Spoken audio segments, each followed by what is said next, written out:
श्री शिवाय नमस्तुभ्यं दोस्तों।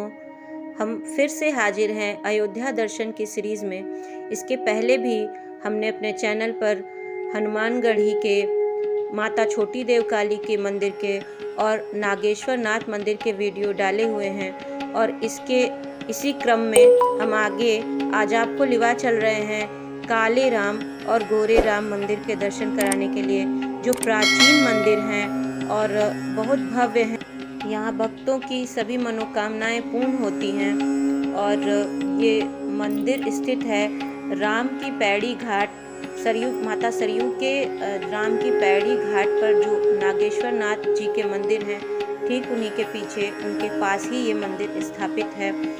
और ये नागेश्वर नाथ मंदिर के बाहर का दृश्य आप देख रहे हैं। लोग सरयू जी में स्नान करते हैं, वहाँ का जल नागेश्वर नाथ जी को चढ़ाते हैं। आपको बता दें, नागेश्वर नाथ मंदिर जो है वो देश के 108 ज्योतिर्लिंगों में से एक है और इनके दर्शन की वीडियो हमारे चैनल पर डली हुई है। तो ठीक इस मंदिर पे ये देखिए, ये नागेश्वर नाथ का मुख्य द्वार है। और इसी मंदिर से जब हम आगे बढ़ते हैं तो सकरी गलियों से होते हुए थोड़ी ही दूर जाने पर हमें काले राम और गोरे राम जी के दर्शन प्राप्त होते हैं। ये दोनों मंदिर आमने सामने हैं। कहा जाता है कि आज के 2000 साल पहले उज्जैन के राजा विक्रमादित्य ने अयोध्या में 5 प्रमुख मंदिरों की स्थापना की थी और 2 मंदिरों का जीर्णोद्धार कराया था। तो जिन 5 प्रमुख मंदिरों की स्थापना की थी उनमें से एक श्री राम जन्मभूमि पर मंदिर में उन्होंने इन्हीं मूर्तियों को, जो काले राम मंदिर में स्थापित हैं, उन्होंने इन्हीं विग्रह को वहाँ स्थापित किया था और जिनको विष्णु हरि जी की मूर्ति के नाम से जाना जाता है। हम मंदिर में प्रवेश कर रहे हैं और यही मूर्तियाँ वहाँ स्थापित थी पहले। ये राम पंचायतन, अर्थात कि इस मूर्ति में भगवान राम, माता जानकी और चारों भैया हैं। ये चारों मूर्तियाँ, ये 5 विग्रह जो हैं वो एक ही शिला पर बने हुए हैं, शालिग्राम शिला पर। और बहुत भव्य दर्शन हमें हुए भगवान के, बहुत अनुभूति अच्छी रही हमारी। और यहाँ पे भजन, पूजा पाठ इत्यादि चलता रहता है।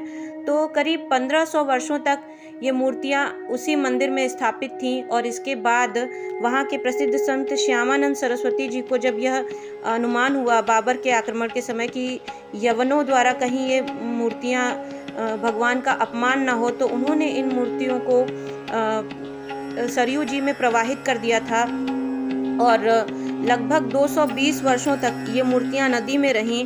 फिर 1749 के आसपास महाराष्ट्र के पंडित नरसिंह राव मोघे जब वहां तपस्या कर रहे सरयू जी के किनारे, तब उन्हें भगवान का आदेश प्राप्त हुआ कि हमारी मूर्तियां सरयू जी में हैं और उनकी स्थापना नागेश्वर नाथ के पास कर दी जाए।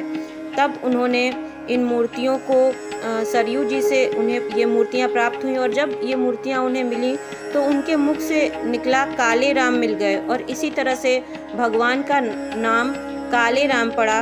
और इसमें माता जानकी और चारों भाई हैं और चरणों में हनुमान जी भी हैं, जिनके सार्वजनिक दर्शन वर्ष में केवल 2 बार ही कराए जाते हैं। एक बार चैत्र शुक्ल प्रतिपदा को, जिस दिन नववर्ष आरंभ होता है, और एक बार रामनवमी के दिन जब अभिषेक होता है, तब 2 ही बार उनके जो सार्वजनिक दर्शन है हनुमान जी के, वो कराए जाते हैं। और इसी मंदिर के ठीक बाहर, ठीक सामने गोरे राम मंदिर जी भी स्थापित हैं। गोरे राम मूर्ति हैं और कहा जाता है कि जब राम जी का विवाह माता जानकी से होने लगा, जब उन्होंने धनुष तोड़ा और वो मंडप में आए, तो सखियाँ उनसे कहने लगीं कि हमारी जो सखी हैं, जो किशोरी जी हैं, वो बहुत सुंदर हैं, करोड़ों चंद्रमा के समान गोरी हैं। तो आपको यदि उनसे विवाह करना है तो आपको अपना रंग गोरा करना पड़ेगा। और संतों ने कहा कि यदि माता जानकी करोड़ों चंद्रमा के समान हैं तो करोड़ों भानु के समान श्री राम जी भी हैं। और इस तरह से भगवान का जो ये रूप है वो सखियों के प्रेम हट के कारण हुआ था। और ये मूर्तियाँ, ये जो 2 रूप हैं भगवान के, ये हमें ये भी एहसास दिलाते हैं कि जाकी रही भावना जैसी, प्रभु मूरत देखी तिन तैसी। इस प्रकार प्रभु श्री राम की कृपा से हमारे दर्शन पूर्ण हुए। आशा करते हैं आपको हमारा यह प्रयास अच्छा लगा होगा। आप सभी से विनम्र निवेदन है, कृपया हमारे चैनल को सब्सक्राइब कर लें, वीडियो को अधिक से अधिक शेयर कीजिए, लाइक कीजिए और कमेंट में जय श्री राम अवश्य लिखिएगा। इसके पहले भी अयोध्या दर्शन की सीरीज़ में और भी वीडियोज़ हमारे चैनल पर डले हुए हैं, कृपया उनका लाभ उठाइए। श्री शिवाय नमस्तुभ्यम।